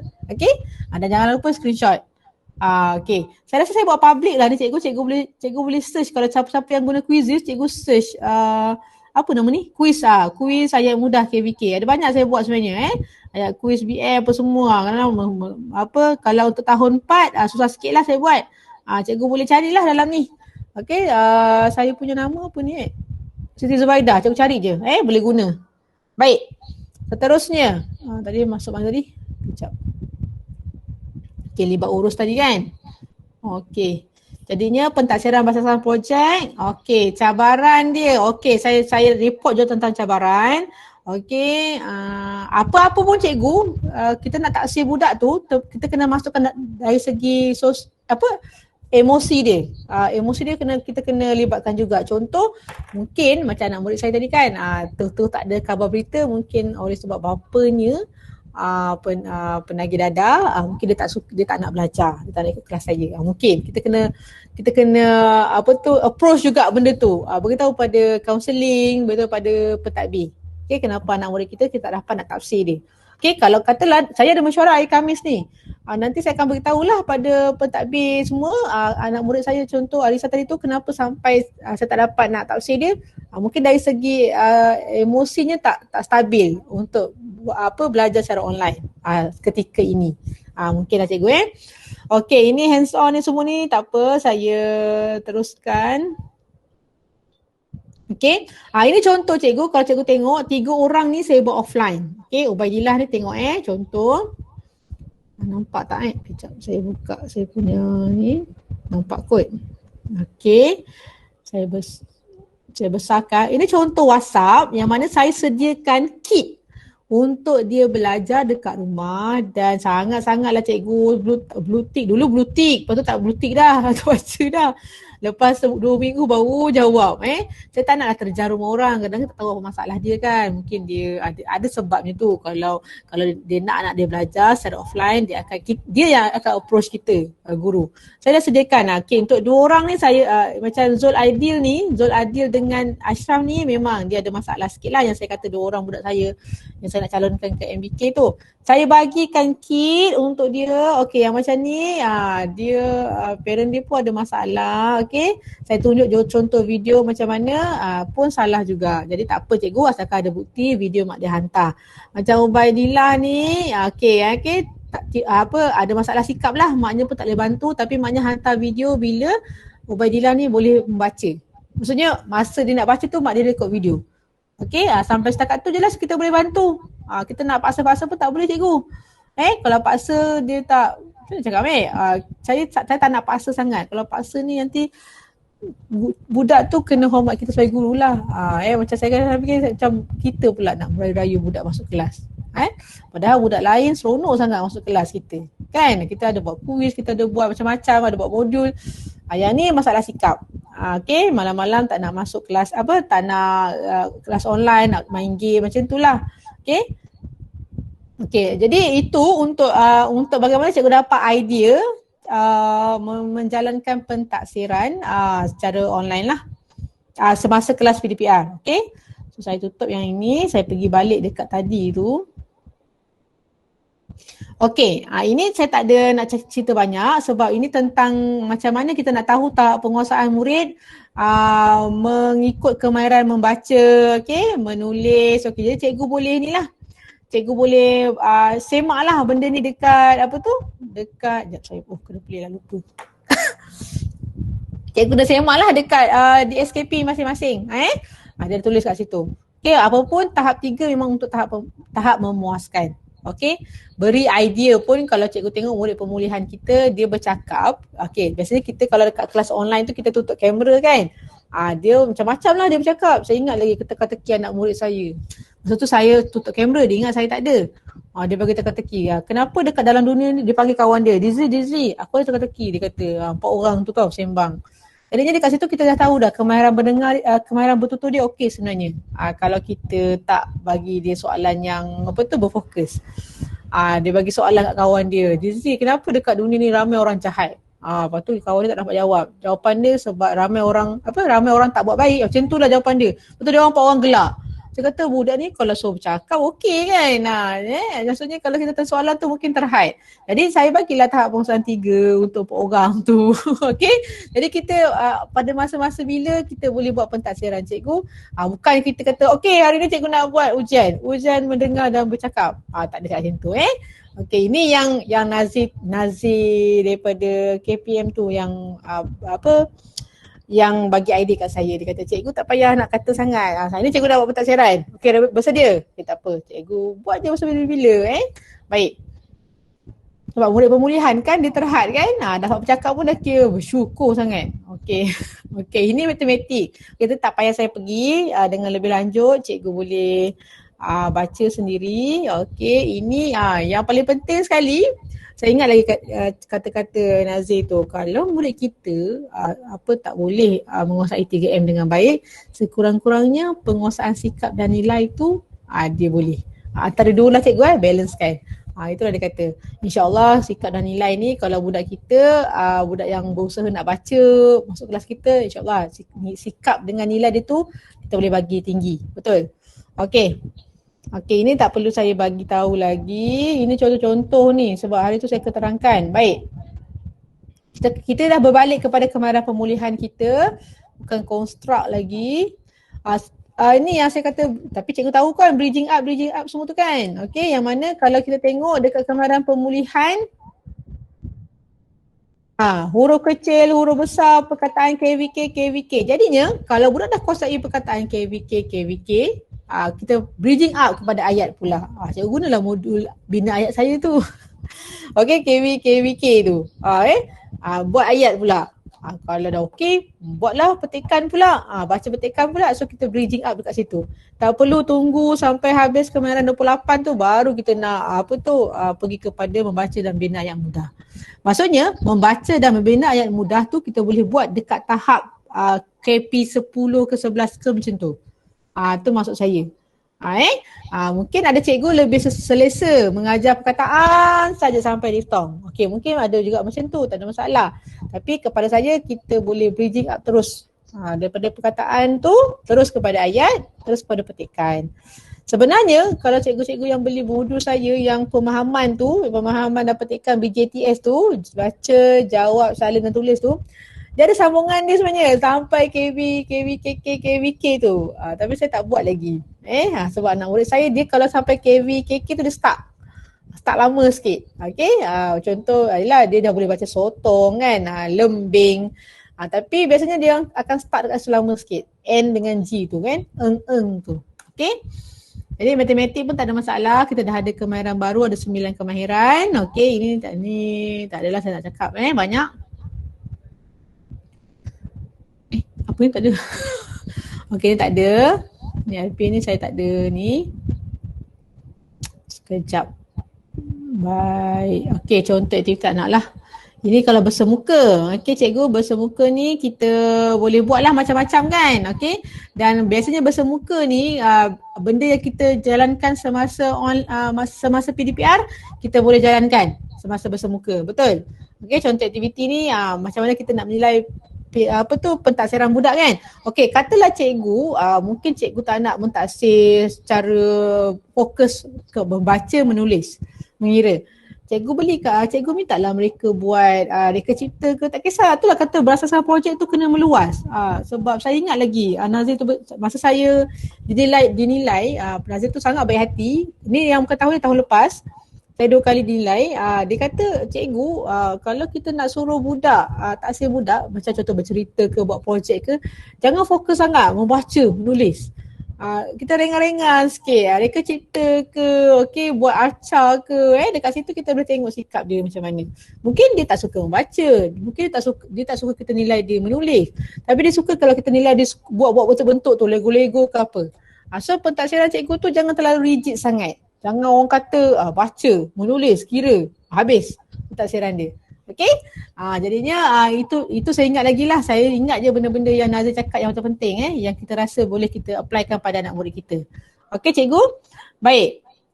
So kesimpulannya cikgu, apa pun yang kita buat, dia akan berbalik kepada impak dan hasil akhir murid kita. Okey, adakah apa yang kita reka tu, kita plan, kita rancang tu, adakah boleh menjurus kepada kejayaan anak murid kita pentadsiran tu. Okey, dan saya pasti sangat-sangat 100% apa yang cikgu buat memang menunjukkan impak yang positif pada anak murid. So jangan risau cikgu, tak ada yang salah, semuanya betul. Cuma mungkin kita boleh perbaiki dari segi kita nak mentadsiran anak murid kita. Okey, dan cikgu-cikgu kalau ada idea pun cikgu boleh share lah sebab saya pun tak adalah pandai sangat kan. Okey cikgu, dan saya nak tanyalah kok cikgu ada soalan ke, saya duk bercakap je ni kan. Kok cikgu ada soalan ke, cikgu boleh tanyalah. Kat mana saya punya libur urus tadi. Ini tadi ada cikgu tu mesej saya, dia tak tengok apa yang tu. Kayu tahap pengukuran tu. Tak biasa je cikgu. Oh dia memang mesej saya pula Dia tak tanya dekat dalam Google Meet. Dia nak tengok pengukuran macam mana kita ni. Kalau penulisan, cikgu boleh juga letak macam mana cikgu mengukur budak tu menguasai tahap 3 kemahiran menulis. Cikgu buatlah sendiri. Mungkin kalau menguasai itu menulis dengan lancar, tidak ada huruf yang tertinggal. Okey, lepas tu kata ada jarak-jarak. Cikgu buat sendiri tafsiran cikgu untuk katakan budak tu menguasai tahap 3 dalam kemahiran menulis. Okey cikgu. Jadinya ini contoh saja. Kalau cikgu ada idea yang lebih baik nanti cikgu share lah dengan saya. Saya pun nak tahu juga. Okey. Ada apa soalan tak cikgu? Takat ni. Duk sebang je soalan tak tanya.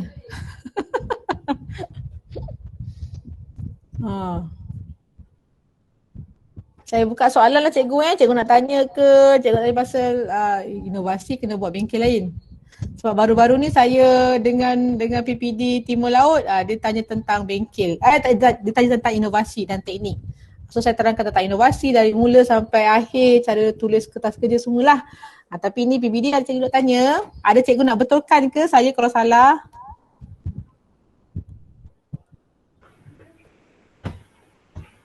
Cikgu Zubair, mungkin ada rakan-rakan kita yang segan nak bertanya secara live tu boleh tulis di bahagian chatting lah.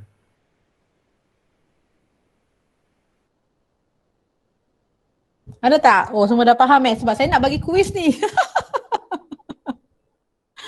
Okey cikgu. Okey. Saya nak bagi kuis, boleh ke?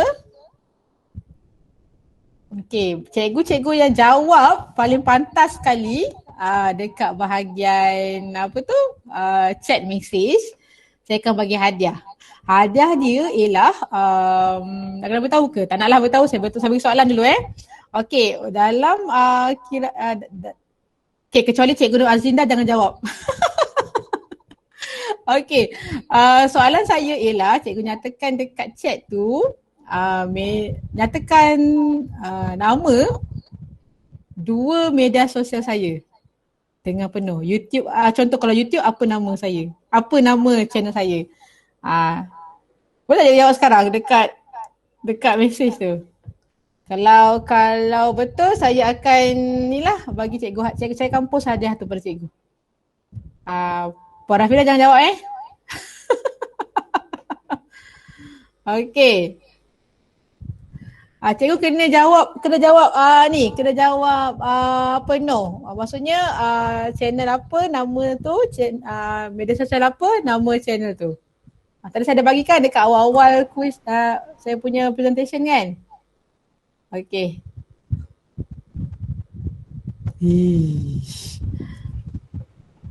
Okey, tak ada dua cikgu Lin. Okey, ada salah sikit tu.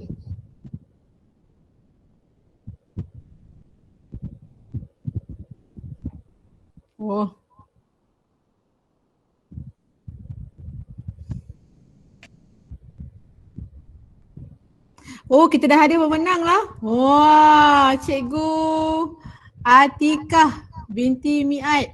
Betul tak? Cikgu sekolah mana? Cikgu letak cikgu punya alamat, saya post hadiah cikgu. Okey, ni tepat. Kalau YouTube saya ada cikgu Cikgu Atikah nanti bagi PM saya ke alamat? Tak, saya tulis. Atau cikgu bagi ni yang saya tulis Cikgu Atikah Okey. Tanya Cikgu Atikah SK Parik Patah. SK Parik? Patah. Okey, hadiah dia, okey mungkin cikgu tak tahu, saya ada tulis satu buku tentang pengalaman. Sikit Cikgu Atika. Mana? Okey, saya ada tulis buku tentang pengalaman saya mengajar di Korea 3 bulan dulu kan dengan rakan-rakan saya kan. Okey, saya akan post buku tu cikgu. InsyaAllah, saya suruh Cikgu Helmi postkan nanti sebab dia pegang buku tu. Okey, boleh cikgu? Okey tak hadiah tu? Okey. Ke cikgu nak modul saya? Saya ada dia print. Nanti cikgu beritahu saya lah apa yang cikgu, hadiah cikgu nak. Untung ni banyak model Cikgu Zuhaidah ni. Saya ada juga print hard copy. Sebenarnya ramai nak hard copy modul saya tu. Tapi saya kata hard copy pun tak boleh cikgu, saya tak jual. Saya tak ada penerbit. Saya tak nak jual macam tu lah kan. Okey. Kalau saya dah ada kata title Guru Cemerlang barulah saya boleh terbitkan. Saya tak nak, bukan tak nak, ada je penerbit yang tanya saya nak beli, semua saya tak nak. Lebih suka jual secara underground. Okey, Cikgu Atika tahniah. Nanti Cikgu Atika tanya, beritahu saya nak buku pengalaman mengajar kat Korea tu ke ataupun modul yang saya dah print hard copy. Adalah beberapa modul tu. Sebab ramai sangat nak beli hard copy, saya tak jual hard copy. Saya jual soft copy. Cikgu boleh print bila-bila masa cikgu nak. Okey. Cikgu Puan Rafida, saya rasa untuk PBD takat tu saja. Kotlah cikgu nak tanya apa-apa. Dah petang-petang ni kan. Cikgu-cikgu ambil peluang sebab bukan jarang kan kita dapat bersemuka dengan Cikgu Siti Zubaidah ni kan. Jadi ambil peluang apa yang cikgu-cikgu nak tahu tentang bagaimana pelaksanaan pemulihan kan, pentadsilan dalam pemulihan khas. Ya betul, sebenarnya kadang-kadang orang kata yelah cikgu pemulihan tak ada PBD, tapi kita punya PBD tu lain tafsiran dia kan. Kita ada pentadsiran tapi bukan macam cikgu-cikgu yang ajar arus perdana lah. Okey. Okey. Okey. Tak ada soalan kot, dia orang dah faham insyaAllah sebab benda ni kita buat hari-hari, kita buat sentiasa, betul tak? Kita bukannya buat, cuma persoalan dia biasanya orang tanya saya nak guna instrumen apa. Saya rasa dalam surat yang terbaru ni yang kita kena buat penilaian kan, kita ada buat penilaian untuk bulan Oktober ni kan, dia kata guna mana-mana sahaja instrumen yang difikirkan sesuai. Cikgu janganlah kita uji budak yang baru kenal huruf, kita uji instrumen Linus yang konstruk berapa, memang tak sesuai lah cikgu kan. Mengikut kesesuaian. Okey, sebab kita punya pentadsiran pun tahap penguasaan berapa-berapa. Okey cikgu. Alright. Saya tak ada siapa mesej saya ni kata nak suruh tunjuk buat modul. Tak sempat kot cikgu. Tapi saya beritahu cikgu, saya buat modul semua pakai PowerPoint cikgu. Okey, kalau saya pakai MacBook, saya buat dalam Keynote lah. Keynote ni dalam laptop Windows ialah MacBook, PowerPoint. Okey, saya rasa cikgu jangan, saya bukan tak kasih cikgu guna Words. Okey, nanti Words tu dia akan banyak kekangan. Cikgu kena guna PowerPoint untuk buat modul. Sebab baru-baru ni pun bila saya buat bengkel dengan Timur Laut dengan PPD saya buat tunjuk pakai PowerPoint, orang baru macam macam tu senang. Memang senang cikgu pakai PowerPoint, tak ada, memang sangat mudah. Kalau cikgu tahu cara dia nak buat modul pakai PowerPoint, cikgu akan sentiasa buat. Cikgu akan seronok tau sebab benda tu senang. Senang. Tak susah pun sebenarnya cikgu. Cikgu sediakan satu tapak saja dan cikgu akan duplicate banyak-banyak. Okey, cikgu tak sempat lah cikgu kalau buat bengkel, buat modul. Okey cikgu Puan Fida. Okey, terima kasih banyak Cikgu Siti Zubaidah. Okey, saya buat sedikit rumusan tentang bengkel kita pada petang ini. Alhamdulillah cikgu-cikgu kita ada diberi kesempatan dalam kesibukan ber-PDPR, kita diberi kesempatan dan Cikgu Zubaidah pun sudi meluangkan masa bersama-sama kita pada petang yang berbahagia ini. Jadi di kesempatan ini saya ingin menyerulah rakan-rakan pemulihan khas, penyelaras pemulihan khas boleh menyebarluaskan ilmu yang ada ini dipraktikkan pada diri di kelas masing-masing dan boleh disebarluaskan dengan guru-guru mata pelajaran ni, sebab bukan berkemungkinan, mungkin besarlah bagi sekolah-sekolah yang ramai muridnya, murid-murid pemulihan akan berada di kelas perdana yang akan dibimbing oleh guru kelas, iaitu pemulihan di dalam kelas. Jadi memanglah guru-guru mata pelajaran dari segi teknik pemulihannya, dari segi pentaksiran untuk murid-murid pemulihan ni untuk merendahkan aras mereka, perlu bimbingan daripada guru-guru pemulihan dan guru-guru penyelaras. Sebab dari aspek pemulihan lah secara keseluruhannya. Terusnya dari segi evidence, tadi yang apa yang Cikgu Zubaidah bentangkan pada petang ini, kongsikan pada petang ini, saya ingat saya nampak sangat bermanfaat untuk kita semua dari segi dokumentasi, dari segi memberi tipi murid, tak penguasaan, dari segi moderasi, lepas tu dari segi evidence, data prestasi murid, head count dan seterusnya. Bagaimana kita bekerja work smart, work hard, work smart, tapi lebih pada work smart lah. Jadi mengurangkan beban kita. Bila kita work smart, dapat mengurangkan bebanan kita. Jadi untuk pentaksiran ni kita kena ingatlah bukan sahaja secara bertulis. Tadi Cikgu Zubaidah dah tunjukkan secara lisan, pemerhatian dan bertulis. Jadi tak semestinya cikgu untuk pentaksiran ni kita kena buat secara bertulis. Melalui pemerhatian kita, contoh tentang melalui kuis, melalui Kahoot, kuis yang kita bina tu secara pemerhatian, secara lisan. Macam tadi tu perbualan murid, sesama murid. Jadi mungkin dari segi dengar tuturnya dah sampai tahap 3, mungkin TP 4. Tapi mungkin dari segi aspek penulisan, aspek kemahiran penulisan, mungkin baru TP 2. Jadi bila cikgu lihat secara keseluruhannya, moderasi yang cikgu untuk murid tersebut dari segi penjaminan kualiti lah, professional judgement cikgu sendiri, itu yang cikgu kena fikirkan bersama dengan guru mata pelajaran. Kadang-kadang ada sebahagian murid kita macam sekolah SKM tak ada guru pemulihan tapi diajar oleh guru subjek mata pelajaran. Untuk sekolah yang besar yang muridnya lebih daripada 15 orang, sebahagian murid contohnya seperti SK Bandar Pontian, muridnya terpaksa dikongsikan dengan guru mata pelajaran di kelas, terutama untuk murid tahun 1 dan tahun 2. Macam Cikgu Yusri kan. Jadi memang bebannya perlu dikongsi dan ilmu ini pun perlu dikongsi dengan rakan-rakan di sekolah. Jadi saya mengharapkan agar perkongsian Cikgu Siti Zubaidah pada petang ini dapat memenuhi apa yang cikgu inginkan, apa yang cikgu ingin tahu dalam pentaksiran bilik darjah ini dalam pemulihan. Jadi mana selepas ini kalau disebut PBD tak adalah sesuatu yang macam asing bagi cikgu-cikgu pemulihan khas. InsyaAllah dan saya insyaAllah mungkin tadi jika ada yang ingin tentang macam mana nak menaik modul, bagaimana untuk membuat inovasi di daerah kita, rakan Cikgu Siti Zubaidah mungkin boleh berkolaborasi dengan Cikgu Azlinda untuk banyak tu bingkai inovasi pula selepas ini.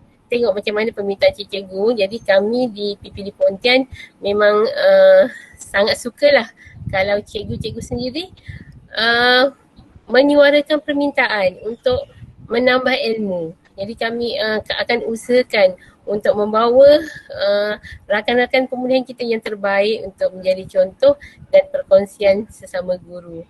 InsyaAllah. Terima kasih sekali lagi pada Cikgu Zubaidah. Terima kasih pada rakan-rakan guru. Dan saya serahkan semula kepada Cikgu, moderator kita Cikgu Azhar. Sekian, terima kasih.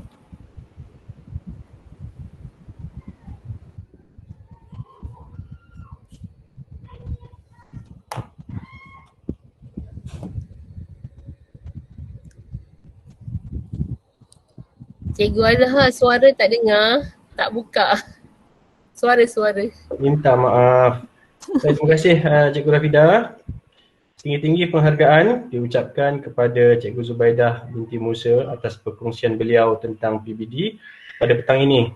Pelbagai ilmu dan tips yang diberikan pastinya akan dapat meningkatkan keyakinan dan pengetahuan rakan-rakan guru pemulihan untuk melaksanakan PBD di peringkat sekolah nanti. Terima kasih Cikgu Zubaidah.